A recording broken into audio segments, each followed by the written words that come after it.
22절에서 23절입니다.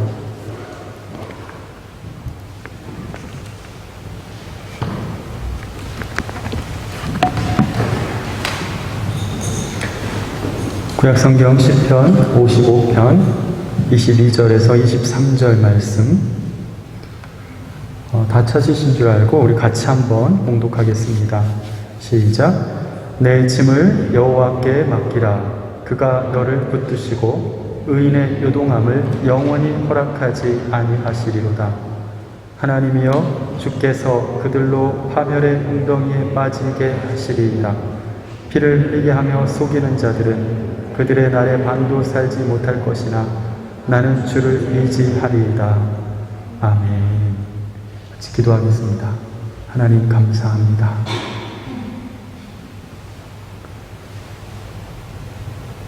주님께 온전히 맡기며 살아가야 될 것을 알면서도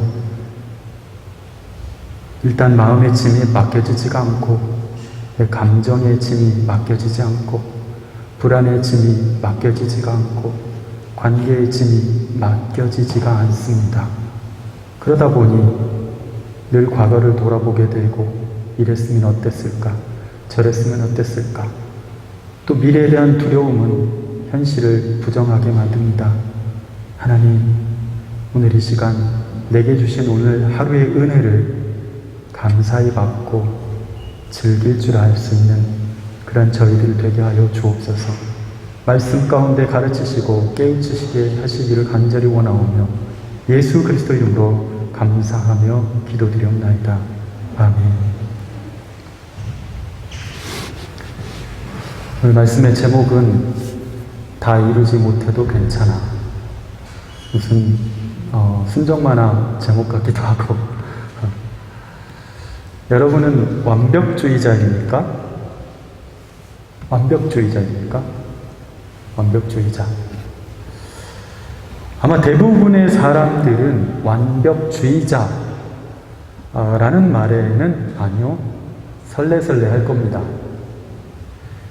그런데 여러분 생각해보면 누구나 완벽하고 싶은 마음이 있어요.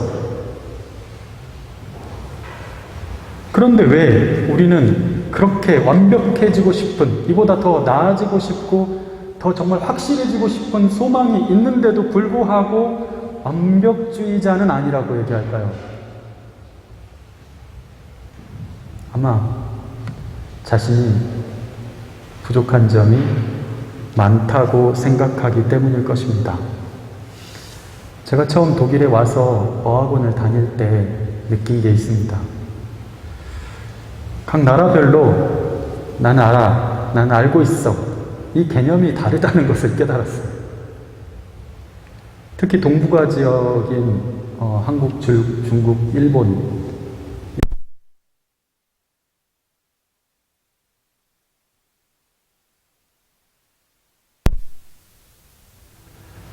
그런데 스페인, 브라질, 아프리카에서 온 친구들은 얼마나 질문을 잘하는지, 뭔가 아는 게 나오면 바로 손을 들어 올립니다. 자기 안다는 거죠. 가만히 지켜보니까 한국을 비롯한 동북아 학생들은 대체로 질문을 할 때에도 완벽한 문장을 머릿속에 그리느라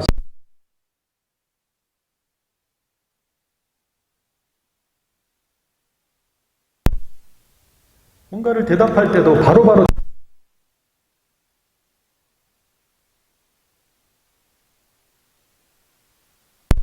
당황이 되는 바람에 그마저도 못하는 경우들을 많이 보게 됩니다. 제 얘기하는 거예요.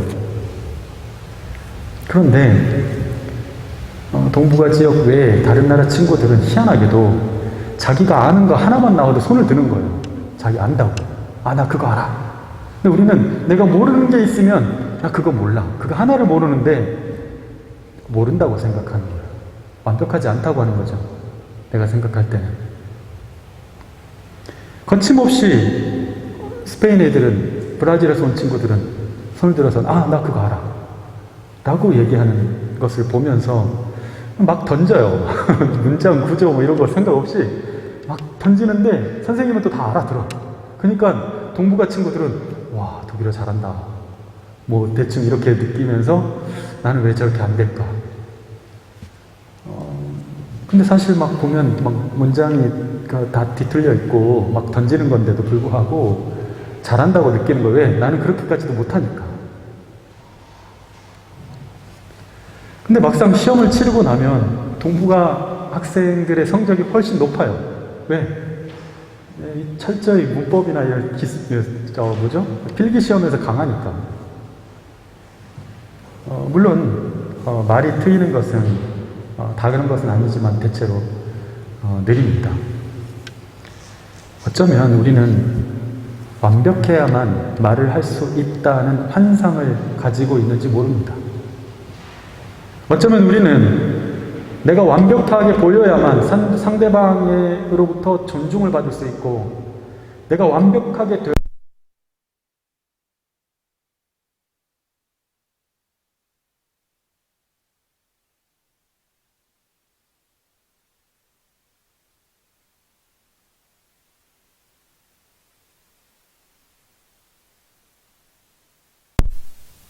조사 엉키지 않습니까? 늦는 이가 이런 거 우리도 엉켜 사실은. 그리고 독일 애들도 보면은 어미 막 틀려.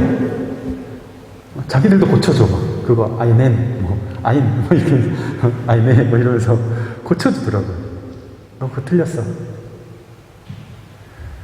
우리도 조사가 엉킬 때가 있고 맞지도 않는 말을 쏟아놓을 때가 있어요. 전혀 반대의 의미를 내뱉어 놓고는 자기가 틀린지도 모를 때가 있죠. 게다가 독일 사람들도 보면 틀리게 말하는 경우뿐만 아니라 사투리를 쓰게 되면 자기들끼리도 못 알아들어요. 그렇더라고요. 몇 년 전에 밀라노에 있는 이랜드 지부에 제가 직원 예배 인도하러 갔었어요. 뭐 그것 때문에 여기서 간 건 아니고, 그 밀라노 한인교회 집회 인도차 갔다가 제가 왔다고 해서 직원 예배 때 초대를 해서 가게 됐어요. 그런데 그때 뵙고 지금까지 알게 된 분이 있는데, 이번에 이제 두 번째 책을 내셨더라고요. 첫 번째 책은 초대박은 아니었지만 그래도 성공적이었고, 두 번째 책을 내면서 자기가 그런 생각이 들었대요. 그동안 나는 내가 생각한 대로 뭐가 다 이루어졌다는 거예요. 첫 번째 책은 이제 경영에 관한 책이었고, 자기가 그동안 이랜드 지사를 맡으면서 해왔던 그런 일들부터 해가지고, 두 번째 책은 좀 에세이와 같은 그런 책이에요. 근데 자기가 상상한 대부분의 것들이 하나하나 현실로 되어졌다는 것들을 보게 됐어요. 그러면서 자기 자신에게 이렇게 질문을 해본 거예요. 나는 어떻게 생각한 것을 대부분 다 이룰 수 있었을까? 가만히 생각해 보니까 자기가 두 가지에 매이지 않았다는 것을 얘기를 하더라고요. 첫 번째는 완벽해야 내놓는다는 생각을 하지 않는 것. 그동안 완벽하게 끝까지 살피고 살펴서 뭔가 하나를 제품을 내어놓고 상품을 내어놓는다고 했다면 못했을 일들이 많았을 텐데, 부족하고 투박해도 뭔가 나올 것이 있다고 판단되면 내놨다는 거예요. 완벽해야 내놓는다는 생각을 하지 않는 것. 두 번째는 타인의 평가에 대해서 걱정을 별로 안 하는 것. 다른 사람이 뭐라고 하는지에 대해서. 왜냐하면 이렇게 얘기를 하는 거예요. 어차피 나에게 관심이 없는 사람은 뭘 하든 관심이 없다는 거예요. 그런데 나에게 관심을 주는 사람은 내가 뭘 해도 관심을 준다는 거예요. 좀 더 구체적으로 얘기하면 스스로에 대한 과한 기대를 하지 않는 것. 즉 완벽하면 내놓는다는 생각을 한다는 것은 자기 스스로에 대해서 되게 과한 기대를 하고 있는 거거든요. 나 스스로에 대해서 과한 기대를 하지 않는 것과 타인의 박한 평가에 대해서 자유로운 것. 이것이 이것저것 하고 싶은 것들이 생각났을 때 무작정 한번 해보지 뭐 하고 할 수 있었던 비결이었다라고 이야기하더라고요. 그 책 이름이 나도 나를 믿지 못했다. 이거예요. 나도 나를 믿지 못했다. 나도 나를 믿지 못했다. 자신을 믿지 못하는 이유는 바로 완벽하지 못한 자신이겠죠. 나도 나를 믿지 못했다의 이 나는 왜 믿지 못한다면 내가 봐도 완벽하지 않아 보이니까. 그럼에도 불구하고 책을 내고 내가 갈 길을 유유히 뚜벅뚜벅 갈 수 있는 것은 바로 그 완벽하지 못하지만 그래도 할 수 있는 것이 있고 되는 일들이 생각보다 많다는 것, 완벽하지 않아도 되는 일들이 있고 되어져 가는 일들이 있다는 것을 보게 된 거예요. 어쩌면 믿지 못했다가 아니라 나는 나를 믿는다. 어떤 나를? 완벽하지 않은 나를 믿는다. 이렇게 표현할 수 있겠죠. 그러고 보면 성경은 이미 우리가 한계가 분명하고 우리는 전능하지 못하며 허물이 많고 실수가 많은 사람이라는 것을 이미 우리에게 알려주셨어요. 우리는 그렇게 믿지 않으려고 살고 있지만, 그렇죠? 완벽해지고 싶잖아요. 전능해지고 싶잖아요. 그런데 성경은 그렇지 않다고 우리에게 알려주고 있잖아요, 이미. 우리가 성경을 제대로 읽고 성경을 통해서 인간에 대한 이해, 자기에 대한 이해를 잘 해왔다면 이미 우리는 그런 부분에 대해서 인생의 쓴맛을 보고 나서야 이렇게까지 할 필요가 없었구나 라고 뒤늦게서야 깨닫는 후회가 아니라 그 연약함과 부족함, 허물과 실수들을 다룰 수 있는 방법과 지혜를 성경을 통해서 배우고 익히고 학습했을 거예요. 그런데 우리는 그런 완벽함에 도달하지 못한 부분들, 뭔가 원했던 그림에 못 미치는 어떤 완성도, 뭔가 꿈꿔왔던 것에 못 미치는 삶에 대한 후회들로 인해서 큰 마음의 짐을 지는 쪽을 선택합니다. 그러면서 힘들다, 힘들어.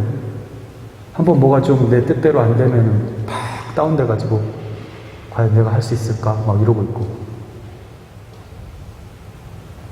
왜 나에게 이런? 그러면서 쭉 다운되고 다음에 기회가 또 올 수 있을까? 그 마음의 짐, 근심의 짐을 어떻게 하지 못해서 내가 뭘 잘못했을까? 자신을 자책하거나 자꾸 뒤로 돌아봐요. 그때 이렇게 했었다면, 그때 저렇게 했었다면 자꾸 돌아보게 되는 뒤돌아봄이 우리 안에 있게 되는 거죠.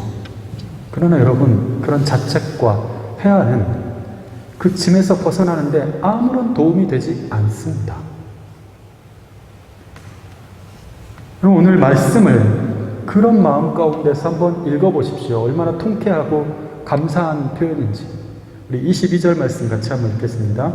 22절 또박또박 한번 읽으십시다. 시작. 내 짐을 여호와께 맡기라. 그가 너를 붙드시고 의인의 요동함을 영원히 허락하지 아니하시리로다. 아멘.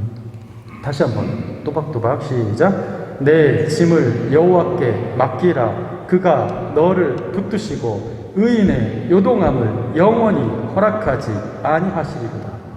할렐루야. 아멘. 내 짐을 여호와께 맡기라고 하십니다. 여호와 우리 하나님은 나와는 달리, 우리와는 달리 전능하신 하나님이십니다. 온전하신 분이십니다. 그리고 우리가 한계와 허물 속에서도 우리를 온전함 가운데 인도하실 수 있는 분이십니다. 완벽하지 않아도 우리는 온전할 수 있어요. 이게 되게 중요한 표현인데, 완벽하지 않아도 우리는 온전할 수 있어요. 완벽하지 않아도 우리는 의인이 될 수 있어요. 성경은 그 비밀이 바로 예수의 이름에 있다고 말합니다.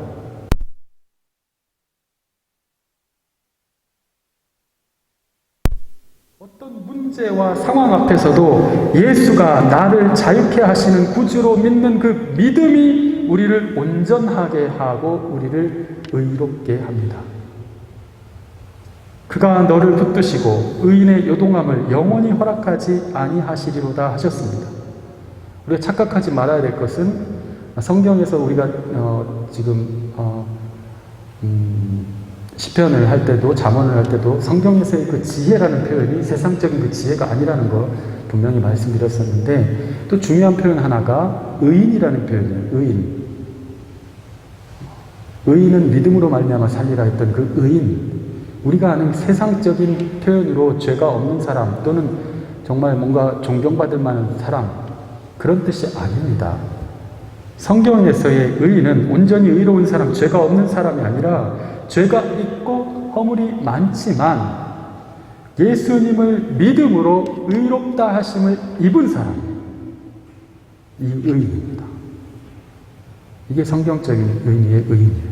의인이 흔들리지 않고 요동치 않게 하시겠다고 하는 말씀은 바로 예수의 이름을 자신 마음 가운데 자신의 삶의 구원의 이름으로 부르면서 살고 있고, 힘들고 어려울 때마다 그 이름을 불러낼 줄 아는 사람, 그 사람에게 흔들림이 없게 하신다는 뜻이에요. 예수님을 믿고 의지하는 사람이 의인입니다. 그 사람은 여전히 자신의 허물과 실수 앞에서 또 넘어질 수 있는 사람이에요. 그러나 그 사람은 의인입니다. 왜냐하면 이제는 그때마다 자신을 의롭게 하신 그분의 이름을 부르며 살 것이고, 그분의 이름을 부르면서 구원을 요청하면서 살 것이기 때문입니다. 놀랍죠? 이것이 참된 복음의 비밀이죠. 예전 성경은 이 22절의 첫 부분을 이렇게 되어 있어요. 내 짐을 여호와께 맡겨버리라, 이렇게 되어 있어요. 맡겨버리라. 우리나라 표현이 영어로는 뭐 똑같이 쓰겠지만 독일어로도 그럴 때고, 그런데 우리 그 뉘앙스가 좀 세죠, 그죠? 맡기라 하고 맡겨버려라 이거 하고, 맡겨버려. 왜 그걸 가지고 있는데, 왜 그거 붙들고 있는데, 내가 다 삶의 변수들을 예상해낼 수 없습니다. 여러분, 하나님께 여러분의 짐을 맡기십시오. 맡기십시오. 언제까지 내 계획 안에 다 내 인생을 두려고요? 내 예상 안에 두려고 합니까? 그걸 내려놓는 순간 여러분의 예상이 아주 편협했다는 걸 깨달을 거예요. 하나님의 인도하심이 얼마나 크고 놀라우신지. 나는 사실 내가 계획한 것도 해낼 능력이나 주도권을 가지고 있지 못합니다. 삶은 그렇게 나를 주도적으로 할 수 없게 만듭니다. 사람의 관계는 어떻습니까? 내가 주도적으로 다 됩니까? 사람의 마음을 얻는 거 제일 힘든 일이에요. 내 뜻대로, 내 계획대로 그 사람이 쫙 넘어와 줍니까? 나를 신뢰해 줍니까? 내가 정말 잘했어요. 그렇다고 해서 그거하고 신뢰 문제는 다른 거예요. 여러분이 정말 열심을 다해서 테아터에서 또는 운동장에서 정말 여러분의 진가를 다 보여줬어요. 그것과 또 신뢰하는 문제는 또 다른 거예요. 그럼 이제 혼란이 오는 거죠. 나는 할 걸 다 했는데 왜 나를 인정해 주지 않는 것일까? 재정의 형편도 그렇습니다. 어느 날 망할 수도 있고 어느 날 돈이 없어질 수도 있어요. 예상치 못한 사건, 사고들이 삶에 끼어들 수도 있습니다. 갑자기 건강이 나빠질 수도 있어요. 이곳에 와서 제가 안타까운 거는 그렇게 정말 학교에 어렵게 합격을 했는데 몸이 안 좋아져가지고 결국은 드랍을 하고 한국에 들어간 친구들이 있었어요. 너무 안타깝더라고요. 그렇게 바라고 왔는데 건강 때문에, 그것도 다른 것도 아니고 나 정말 할 수 있는데 내가 계획한 대로가 아니라 상황이 흘러가는 대로 그때그때 급하게 응답하는 것조차도 쉽지 않을 때가 있다는 거예요. 살다 보니까. 여러분, 어느 만큼 하나님께 맡기면서 살아야 될까요? 한국 사람들이 좋아하는 명언이 있죠. 진인사대천명. 사람이 할 일을 다 한 후에 하늘의 뜻을 기다리라는 거죠. 대단히 좋은 말 같아요. 그죠? 그리고 성경적일 것 같잖아요. 자신의 삶에 최선을 다한 후에 그 다음은 하늘에 맡겨라. 그런데 성경적인 말은 아닙니다. 하나님을 믿는 사람들은 사람이 할 일을 다 하기까지 하나님께 의뢰하고 맡기면서 사는 사람들이에요. 하늘의 뜻은 나중에 할 것이 없을 때 드디어 이제는 내가 할 수 있는 게 없네? 하나님께 맡겨야지. 그때서야 비로소 맡기면서 기다리는 것이 아니라 매 순간 하늘의 뜻과 함께 동행하면서 살아가는 삶입니다. 달라요, 조금. 여러분, 매일 맡기고 또 맡기십시오. 오늘 찬양 중에 하루의 은혜가 있었잖아요. 하루의 은혜. 하루의 은혜는 내가 맡긴 만큼 내가 받을 수 있는 은혜예요. 맡기지 못하면 어제의 고통이 오늘 또 지속돼요. 어제 불안해했던 것이 오늘 또 같이 유령처럼 나타나 내 앞에 있어요. 나를 한숨 짓게 하고 주눅들게 해요. 자책에 빠지게 하고 회한을 빠지게 해요. 내가 왜 그랬을까? 아침부터 여러분 일어났는데 한숨 쉬어보는 날 있었잖아요. 하루가 시작될 때 오늘 하루를 주님께 맡기는 기도를 드리십시오. 하나님, 오늘 하루도 주님께 맡깁니다. 오늘 만남을 주님께 맡깁니다. 오늘 연습을 주님께 맡깁니다. 오늘 수업들을 주님께 맡깁니다. 오늘 이 직장에서의 분위기도, 오늘 되어질 일들도 주님께 맡깁니다. 오늘 연구의 제목도 주님께 맡깁니다. 오늘 우리 가정에 되어지는 일들도 주님께 맡깁니다. 주님께서 인도하시는 축복된 내일을 위한 소중한 오늘이잖아요. 주님께 맡기면서 또 맡깁니다. 여러분, 주님께 맡기며 살 때 우리는 자유롭습니다. 주님께 맡기면서 살 때 우리가 더 얻는 방법이에요. 사실은 주님께 맡기는 것은 사실은 우리가 더 부유해지는 방법이에요. 주님께 맡길 때 비로소 삶이 주는 부담과 압박감에서 벗어나서 고된 삶의 노동요를 부르던 내가, 삶의 고단함을 달래는 명상음악을 듣던 내가, 삶의 절망을 잊어버리려고 술과 환락에 의지하던 내가, 연약함과 불완전함이 여전히 있긴 하지만 쉴만한 물가를 거닐 수 있는 평안함을 내가 경험할 수 있고 감사의 노래를 부를 수 있게 된 거예요. 여러분, 축구선수가 공을 몰고 가면서 가장 완벽한 찬스 때만 내가 슛을 쏘겠어 라고 한다면 그의 능력은 누구나 인정할 만한 가장 완벽한 찬스에서만 슛을 쏠 거예요. 한 골을 넣을 겁니다. 그러나 여러분, 90분이 지나가는 동안 완벽한 순간은 한번 올까 말까예요. 몇 경기가 지나도 한번 그 찬스가 안 올 수도 있어요. 내가 기다리던 그 완벽한 순간 말입니다. 여러분, 완벽한 순간을 위해서 전문가가 필요한 것이 아니라 불완전한 순간이지만 그 작은 가능성에 도전할 수 있는 용기 있는 사람들이 되십시오. 맡기는 거죠. 해보는 거죠. 어렸을 때 비누 조각으로 오리를 만든 적이 있어요. 그런데 어느 정도 모양이 나왔다고 생각했는데 한번 봐도 한쪽이 균형이 좀 안 맞더라고요. 그래서 깎았어요. 근데 이걸 깎으니까 또 이쪽이 안 맞아. 이거 하다 보니까 어느새 얘가 처음 생각했던 것보다 반이나 작아졌어요. 그리고 이게 오리가 아니게 되더라고요. 오리가 아니더라고요. 결국은 망치고 다시 했던 기억이 있습니다. 여러분, 주님께 맡긴다는 것은 지금 내 눈앞에는 불완전함이 너무 크게 보이고 결코 이룰 수 없는 것처럼 압박을 주는 것 같고 그 너머를 볼 수 없게 너무나 내 앞에 놓여진 그 벽은 크고 두꺼워서 그 두꺼운 벽처럼 느껴지지만 주님께 맡긴 사람은 이 모든 압박을 주는 것들, 이 모든 것들을 통하여서 합력하여서 선을 이루시는 하나님을 믿는 믿음이 있는 거예요. 이것조차도 말이죠. 이 장애물조차도 말이죠.